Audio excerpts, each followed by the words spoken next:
আসসালামু আলাইকুম। আমার সামনে যে ফোনটি দেখতে পাচ্ছেন, এই ফোনটি হচ্ছে গুগল পিক্সেলের একটি ফোন। এই ফোনের মালিক খুব দ্রুতভাবে আমার কাছে আসছে। মাত্র ৪ মাস আগে এই ফোনটি কিনেছিল। উনি কেনার ৪ মাস পরে ওনার ফোনটিতে ব্যাটারিটা ফুলে গেছে এবং ডিসপ্লেটা উঁচা হয়ে গেছে। খুবই মানে একটা খারাপ অবস্থায় ছিল। যদি উনি আমার কাছে দ্রুত না আসতো, খুব দ্রুতভাবে ওনার ডিসপ্লেটা যেকোনো সময় ভেঙে যাওয়ার একটা সম্ভাবনা ছিল।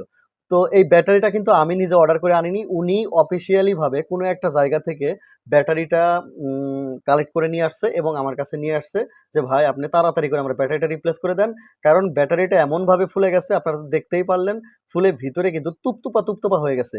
এখন অতিরিক্ত গেম খেলা এবং এত গরমের মধ্যে মোবাইল চার্জ দেওয়া, উনি কিন্তু আমাকে নিজেই বলছে যে, "ভাই আমি এই গরমের মধ্যে প্রচুর গেম খেলতাম এবং এই গরমের মধ্যে চার্জে লাগায়া পর্যন্ত গেম খেলতাম। এইজন্য আমার ফোনের এই সমস্যা হইছে। আপনার ভিডিওটা যদি আরো আগে পাইতাম তাহলে এই কাজগুলা থেকে আমি বিরত থাকতাম।" এই হচ্ছে বিষয়। এইজন্য সবাই সাবধান, ফোন ব্যবহারে সাবধান।